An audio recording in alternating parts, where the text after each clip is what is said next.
I have with me Karen Henthorn. Thank you so much for being part of Excel 2020, Karen. And I wondered if you could just start by introducing yourself and telling us a little bit about your current position in the performing arts.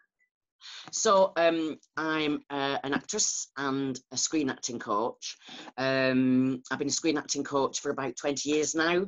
I was the screen acting course director at Rose Bruford for 7 years, Manchester Met School of Theatre for 7 years, and Italia Conte BA course for 7 years. I've just done terms at Alra North and Arden, and I work for Manchester Actors Platform in Manchester, running workshops for them. As an actress, I've done theatre and television. I left Drama Centre in 1986, and I've been working professionally ever since. I think most of the work that I get really is television. And the last thing I was in was The Trouble with Maggie Cole, that was on ITV, and I think there was 6 episodes of that. And then I was just due to start filming an ITV series about 7 weeks ago, and I was due on set at 7 o'clock in the morning, picked up at 7 o'clock in the morning, and at 10:30 on the Monday night my agent rang me to say that it had been postponed, so stay in bed. So everything, like most of the country, everything's on hold. All my teaching and all my acting work is now on hold until it's safe to get it all back. That's about me in a nutshell, really. Brilliant, thank you. And you started to kind of mention a little bit of your training, Karen. I wonder if you could talk us through what sort of training you were involved in that enabled you to break into the industry as an actor. Well, when I was 13, I went to Oldham Theatre Workshop, David Johnson, when we used to be based behind Monk's Bridge. I think he's got different workshops now in Manchester. So we're talking so many years ago now. So I went there for about 3 or 4 years and absolutely loved it. And decided that's what I wanted to do. And then I did my A-levels. So I left there to focus on my A-levels, which I failed. And so I wanted to go to drama school, but I wanted some qualifications behind me. So I did another 2 years doing A-levels, different subjects, English, I think, communication studies, and a foundation course in theatre studies at Grange Arts Centre. So I did that for 2 years, alongside Sarah Lancashire and Jane Horrocks and Clive Rowe and Tony Marshall, who all went on, of course, to work regularly and very successfully in the industry. So I left there at 20, and then I'd auditioned for drama school while I was in my 2nd year at Grange Arts Centre, and I got accepted for the Drama Centre in London in 1983 till 86, which is a method acting school, which is all about personalising and using yourself, working from the inner rather than putting on external demonstration of performance. It's working on the personal. And then from there I got my actor card at the Royal Exchange when I left in 1986. I did 2 plays at the Royal Exchange, and then work, and sometimes I don't, and often I don't, and often I do. It's mad. Yeah, it's bonkers. So when I'm not acting, I teach, which is fantastic. So I've got just 2 jobs now. I used to have about 6: cleaning, childminding, working behind bars, waitressing, stuffing chocolates in envelopes, telephone sales. Oh, it was crazy. But now I just teach and act. It's fantastic. So I'm surrounded all the time by like-minded, lovely, creative people, and I love it. Great. And I presume as an actress you have an agent that works with you, and some of the students were asking about if you could give some advice about how to get a good agent. Yeah, well, I'm on my 5th agent now. I changed in February. I was with my previous agent for 18 years, but then I just needed freshening up. So but all agents now really want show reels, which are 3 40-second scenes, contrasting scenes on camera that you edit together and then send off to an agent. Your students won't need to do this until they are in their final year at college, because if they get an agent whilst they're at college, they're not available to work as an actress because you're studying and you need to commit to your studies. So in your final year, you're in a perfect position. I presume you do showcases or shows, end of term productions. So what you'll do is you can write a letter with a 10 by 8 colour, 10 by 8 good headshot that looks like you, Sounds a ridiculous thing to say. But if you've got bags under your eyes, or you've got pockmarked skin, or you've got a scar, don't cover them up. That's what makes you unique. The bags under my eyes have got me a lot of work. Don't airbrush them out. It's part of your story. Don't choose the photograph that your mum would like on the mantelpiece that looks like you're at a wedding. It's not the right one for you to submit for acting work. Get warts and all out. Be brave. So you need a good 10 by 8 headshot, a covering letter inviting the agents to your production, and then you can also, if you have got I don't know how I'm technically inept, you can then send them a link to your show reel. If you're in your first term of your final year, you may not have got a show reel together yet.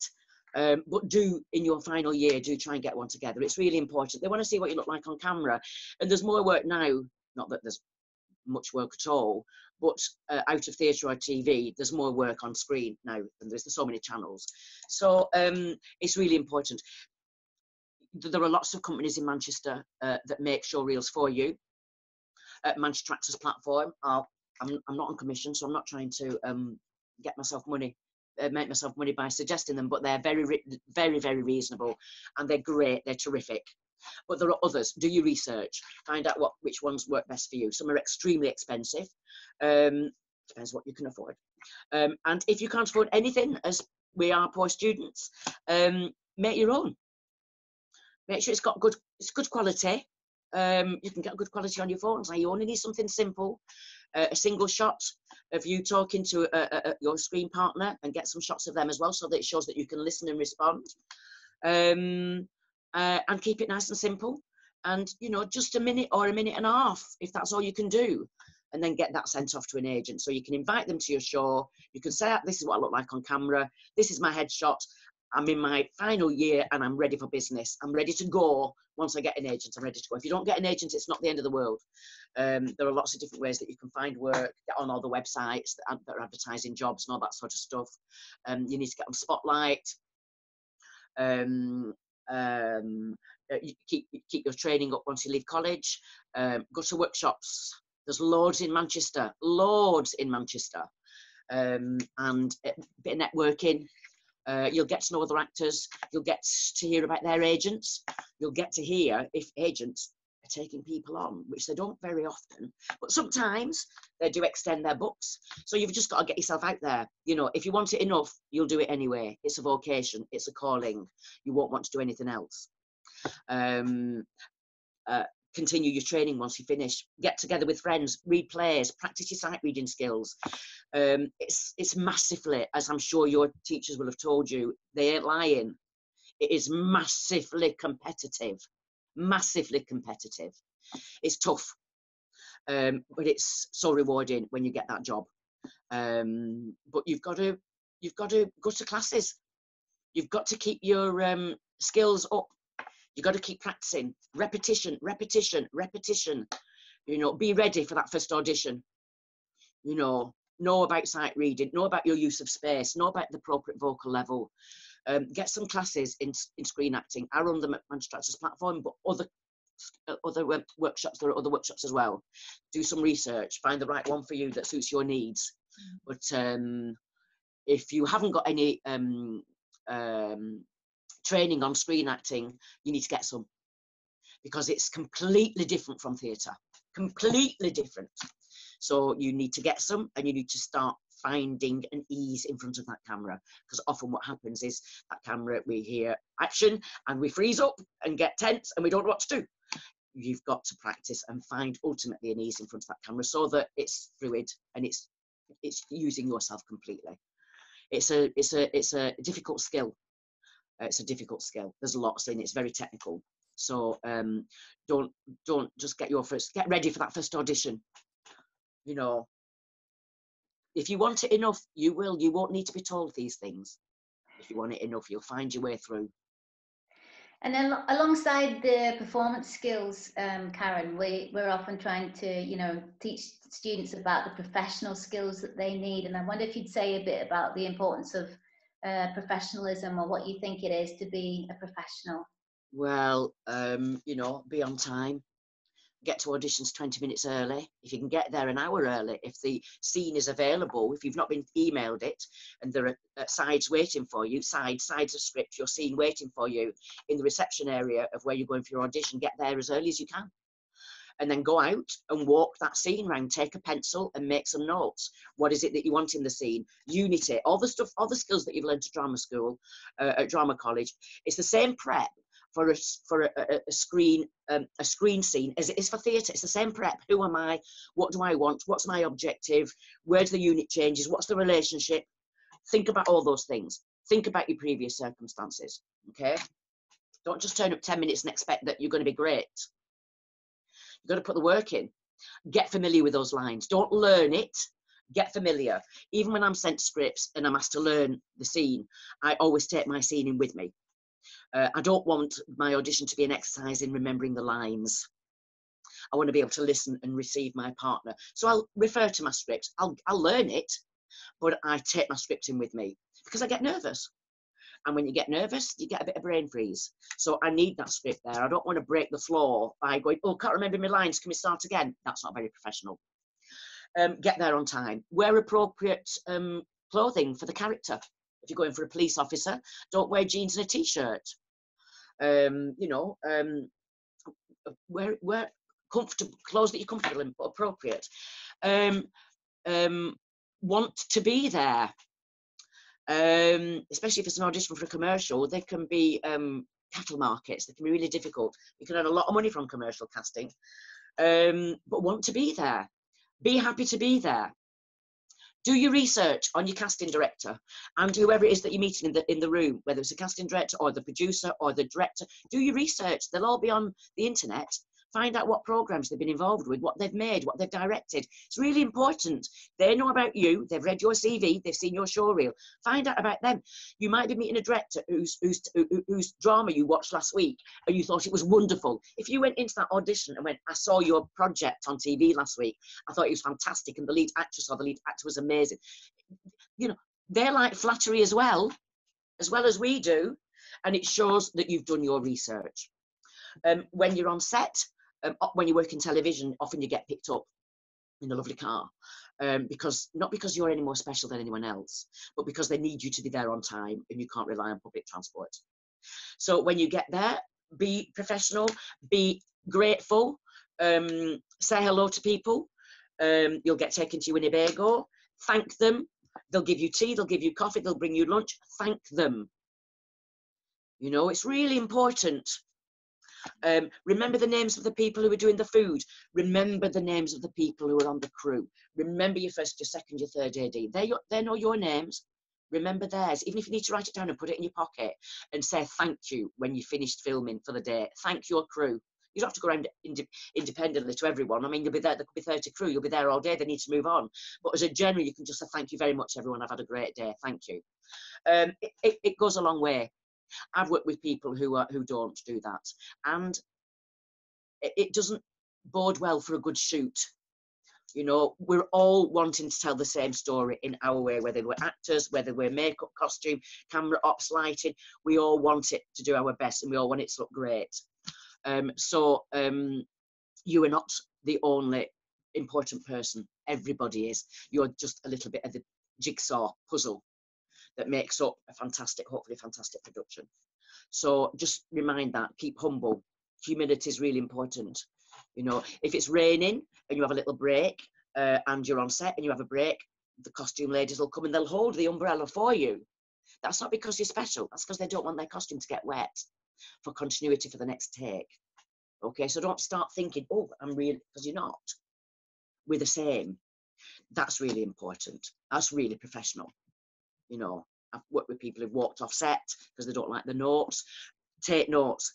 Be prepared to take notes. The Maggie project I've just worked on, I asked the director what he needs, what he's looking for, what frustrates him the most with actors. And he said, actors who can't take notes on set.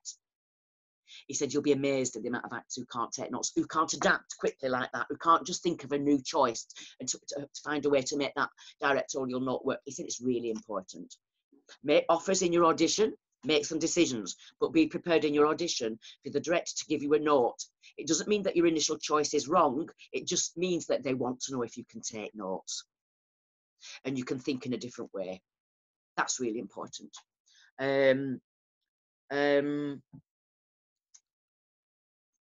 Know your lines. Know your lines. Know your lines inside out. When you get on set, especially if you're new, you'll get very nervous, and there's a lot of stuff going on around. If it's a big project, you know, if it's a soap, or, you know, it could be 30 crew or a film, you know, there's so much to distract you. Keep focused on set. Know your lines well enough to forget them, not literally, but well enough to know that they're under your skin, so that then you can listen to your partner and receive what they're saying and how they're saying it, and let that affect you. I've worked with people who learn their lines sitting in the makeup chair. You often get line changes sitting in the makeup chair. So, you know, yeah, so be prepared for that as well. You know, you've got to be focused. You've got to, I love it, you know, you can be working from 7 till 7 and it's exhausting. It's not going down the minds. It's not physically necessarily demanding, but emotionally and mentally it can be exhausting. So get a good night's sleep the night before. Take a book, take a newspaper. You might have a lot hanging around in your Winnebago. Yeah, but it's fantastic. But just do your job and do it. It's all in the prep and you don't get paid for that. But when you get that script, make sure you start learning those lines, not the night before, as soon as you can. And repeat and repeat and repeat. Do a little bit of work in it every day, depending on how long you've got before you start shooting. Make sure that you are comfortable when you walk on set and you know that you know your lines. I've been on set and I haven't been sure of them once. I'll never do it again. It was horrific. You must have learned a lot of lines, Karen. I was just going to say, what are your top tips for learning lines? What do you do? What's your process? I read the whole script a couple of times. Find out what my character journey is, find out about my relationships, find out if there's something said about me by another character in a scene that I'm not in.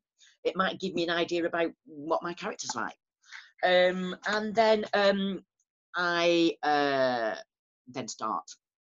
I unit my scenes, I think about my relationships, and then I start, wow. I pay as much attention to my partner's lines as I do to my own, because it's because of what my partner says that I respond. So knowing my partner's lines will help me to remember my response. So I have about 4 different levels of line learning. I do it at home on my own, in private, and I repeat and I repeat and I repeat, and then I get a ruler or a book, and then I just go down each line and just repeat. I don't put anything into it. I just learn, I just learn, I just learn. And then I will go over it with a friend. And inevitably, I think I know them, but inevitably, as soon as I do it in front of a friend, I get a little bit nervous, and my friend delivers those lines differently than I imagined them when I was learning them privately in my own head. So that can throw me. So that's my next level of line learning. And then what I'll do is then I'll go around the streets and walk my lines. I walk them and get distracted, not crossing the road and not driving my car, but I'll walk round, I'll look in shop windows, I'll go for a walk around the park, I'll move them, I'll walk fast, I'll walk slow, I'll get a different energy in my body learning these lines so that they sound different. I don't want to get stuck into one rhythm, because that's it. Because the lovely thing about working on television is there's very few rehearsals. So what's nice about that, even though it's terrifying, is you don't get stuck into a rhythm. And we need it conversational. And there's hundreds of ways, hundreds of choices, ways of delivering lines. And the amount of students that said to me, how should I deliver that line? It's not important. It's not important. It's about what you think about the meaning of what you're saying. It can be delivered in hundreds of different ways. Don't get stuck into a rhythm, otherwise it'll feel rehearsed. And that's not interesting. That's not exciting. So then I'll walk them, and then I'll go back to a friend, and then we'll do them again. And then I'll learn them at night. If I'm struggling, one project I did a couple of years ago, I had a 4 or 5 page monologue to learn. I started learning it 6 weeks before we started shooting, and it was tough. And I used to learn it then. Once I was almost familiar with it, I'd then take it to bed with me, and I'd go over it 3 or 4 times in bed out loud with the light off, and then sleep. And then I knew that it was under my skin when I used to wake up. And the first thing, unconsciously, the first thing I would think about was those lines would be there. And I hadn't even thought about it. They were just there. That's where you want to get with your lines, so that it gives you freedom to then play and listen. You don't want to be stuck with your lines worrying when you should be listening to your partner, worrying about what your next line is, because that means you're not listening to your partner. You need to be free. You need to be free off that script.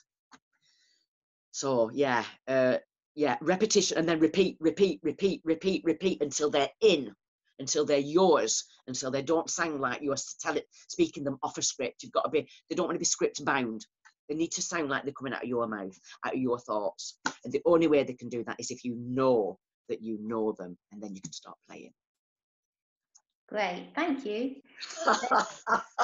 I don't give short answers, do I? Great tips in there. So a question from our employability officer. She wanted to know, what's the best mistake that you've ever made? Not knowing my lines. Not knowing my lines. That's the best mistake I've made, because I learned from it. It was the smallest part I had. I got arrogant.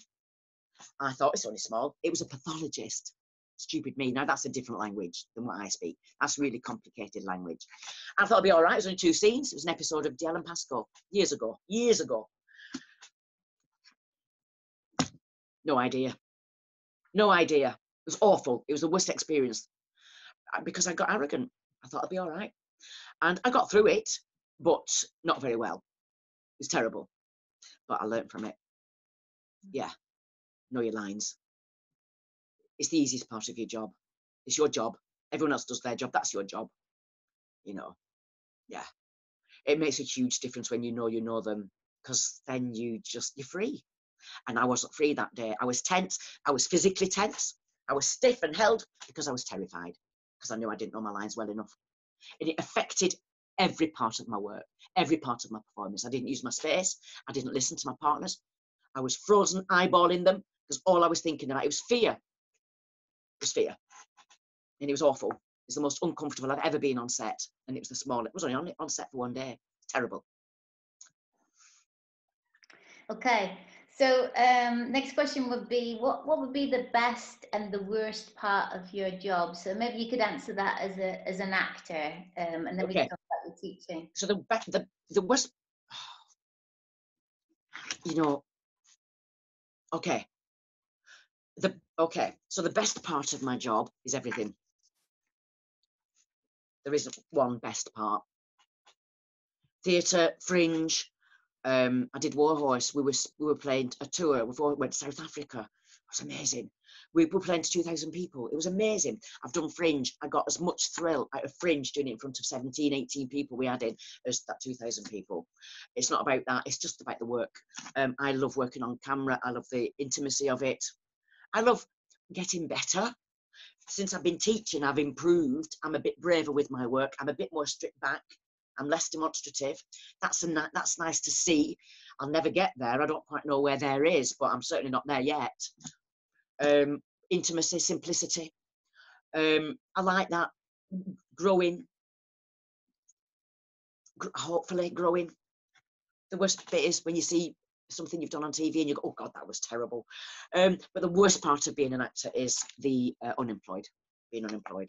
The job's the holiday, and it's not that it's easy, but that's the holiday from the worry of not working, you know, financial stress, not being creative, not being challenged, keeping the faith that just because you haven't worked doesn't mean you're not good. It doesn't. I mean, you might not be, but it doesn't necessarily mean that. I have no idea, but it doesn't mean that necessarily. So you've got to have blind faith. It's got to be a vocation. You've got to want to do it more than anything else. I've had 2 years out of work, and then I got a job, and then I had another 2 years out of work. That was a terrible time. I really struggled. I struggled. I couldn't watch television because I was so bitter. That was about 20 years ago. And I'm in and out of work all the time now. You know, I don't work all the time by any stretch of the imagination, but I teach, you see, and that's what that's what keeps my creative juices going, and what keeps me happy and focused is my teaching. I love it, and I love the people I work with, the students. It's fantastic to see them grow. That's my best part. The best bit of being a teacher is seeing the students grow, is seeing them start to get it, start to take risks, start to be braver with themselves, and start to implement the technical things as well. Oh, it's just a joy to see them grow. That's the best bit of being a teacher. And the worst bit of being a teacher is the prepping. All that time to prep and find scenes and all that sort of stuff. But yes, being at work as an actor is the worst part of being is the worst part of the job of being an actor. Yeah, it's really tough. But there are workshops to go on. Keep learning, keep growing, keep pushing yourself. There are workshops. Surround yourself with people who are struggling like you. You know, you can have a chat, makes you feel better afterwards. You know, read books. There's some fantastic books, you know, on acting. Julie Hesmond-Hogg's got a fantastic book out on her life as an actress. It's fantastic. There's also a wonderful book, Harold Guskin, How to Stop Acting. It's my Bible. It's brilliant. There's loads of books around, you know. Watch movies, go to the theatre, queue up and try and get cheap tickets. I think they do them at the Royal Exchange. You know, yeah, just keep engaged with it. It's really easy to feel really bad about yourself because you're not working, but not working is part of it. So you've got to and make sure that when you do get an audition, you're absolutely prepared, because you don't want to, when you're not working, start kicking yourself for doing a bad audition. Dealing with rejections, really, you've got to find a way to deal with rejection. And how I deal with rejection is I make sure I do the best audition that I can. And if I don't get the job, I don't get the job. There's someone better for it than me, or who looks completely different. And I always try to find out who got the job. And when I see them on TV who got it, it makes sense. They're either really famous, or they're a lot taller, or a lot shorter, or a lot older, or a lot younger, but they don't look like me. So that look is not what they're looking for when they see me. So that's fine. Nothing I can do about that. So yeah, but I always make sure I do a good interview as best I can, you know, because if I don't get that job, I need to not be kicking myself for not being prepared. Otherwise, that I used to, when I didn't do good auditions in the early days, I didn't do as well as I could have done. And when I wasn't working, then it used to sit with me. I couldn't let it go, because I thought, that's my fault. I didn't get that job. That's my fault. Well, now if I don't get a job, it's not my fault. It's just the way it is, and I can let that go, and then I can continue without that weight on my shoulder of regret and kicking myself. You know, it's hard. It's really hard, but when you get the work, it's joyous. Right. And just, Karen, you've mentioned quite a bit about teaching, and I wondered, there's probably some young people watching this that would like to, you know, find out more about how they could maybe come and do some workshops with you. So I wonder if you could tell us maybe the information of how they might go about looking for you. Well, I teach privately, and my email address is my name, all lowercase, Karen Henthorn, no E on the end of Henthorn, Henthorn, at line1, which is lineone.net. But I run workshops for Manchester Actors Platform, MAP, in Manchester, screen acting workshops. They're very rigorous. I think the first entry-level course, it's 1 night a week for 4 hours. We accept a maximum of 12 students for those 4 hours, and that's is that an 8 or a 10-week course? I can't remember now. It's 8 weeks since I last ran one because of this lockdown. And then we run an advanced course where we take those students, if they're ready, to go into the 6-week or 8-week course, and then we run a professional course, which is really complicated and very, very technical. So you can contact Manchester Actors Platform, put your name down for the next entry-level course. There's no obligation to take it. If you put your name down, you don't have to take it, but it's just good to get your name down because there is a waiting list. Yeah, they've got a website. Check them out, look them up. There are lots of workshops in Manchester, like I said, not just MAP, lots of workshops in Manchester.